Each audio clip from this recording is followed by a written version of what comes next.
దేవునికి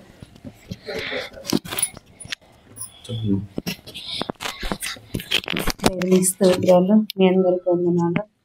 దేవుడు గడిచిన నెలలన్నీ కూడా ఈ సంవత్సరం అంతా ఆయన సజీవ రెక్కల కింద కాపాడి మంచి ఆరోగ్యం ఇచ్చి పిల్లల విషయంలో మా విషయంలో ఎన్నో పరిస్థితుల్లో కూడా దేవుడు నడిపించిన దేవునికి మహిమ కలుగును గాక.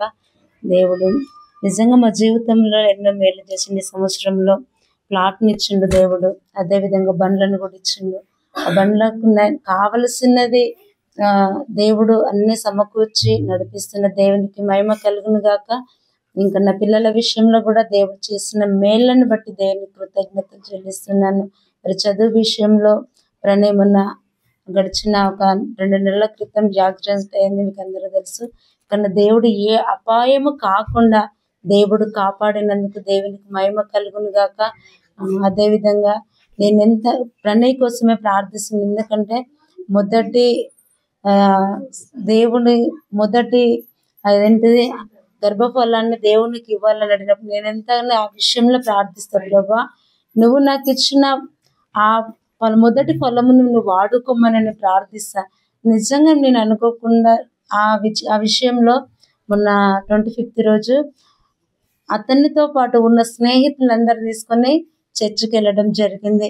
వారు వాక్యం వినొచ్చి వాళ్ళు చాలా సంతోషపడ్డారు. నాకు నిజంగా ఒక్కడు రాలని నేను బాధపడ్డా, కానీ దేవుడు నిజంగా అతనితో ఉన్న స్నేహితులను తీసుకొని దేవుని మందిరంకి వెళ్ళడం నేను చాలా చాలా సంతోషపడ్డా.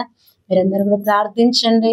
నా కుమారుడు ఖచ్చితంగా సేవలో వాడబడాలనే ఒక నా ఆశ, దేవుడు ఆశ తీర్చేలాగా మీరు ప్రార్థించండి. సాక్ష్యం దేవుడు దీవించును గాక. ఒక్క నిమిషం చెప్పండి మీరిద్దరా.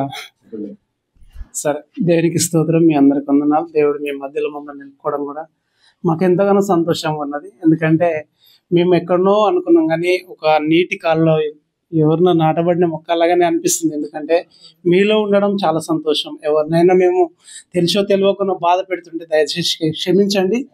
అదేవిధంగా మమ్మల్ని ఎన్నో విధాలుగా ప్రాణాపాయ స్థితులలో నుంచి గత కాలం నేను పోయిన 2-3 నెలల కింద ఈ హైడ్రా వల్ల నేను కొన్ని పనులను అంటే చేసిన పనులలో కూడా 2-3 లక్షలు నష్టపోయినా కూడా దేవుడు ప్రతి అవసరం తీరుస్తూ ఎన్నో ఇబ్బందులు. నేను ఎవరికైనా సమస్య చెప్పుకొని పోదామంటే సమస్య నాకే వచ్చి ఏమైనా సమాధానం చెప్పు మాకనే పరిస్థితి అంటే చెప్పాలని నేను అనుకుంటా, కానీ వాళ్ళకే నేను చెప్పే పరిస్థితిలో ఉన్నా కాబట్టి నేను ఎవరు చెప్పలేని పరిస్థితి. అయినను ప్రతి అవసరం దేవుడు తీరుస్తున్నాడు.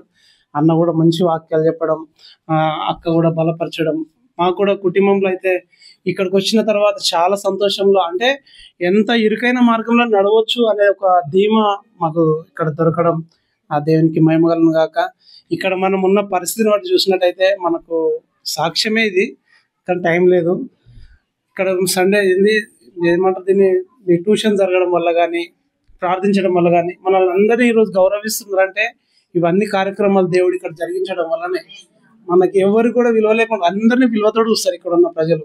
ఫస్ట్ నేను 2018లో వచ్చినప్పుడు ఈ ప్రాంతంలో ఎన్నుకున్నారనిపించింది.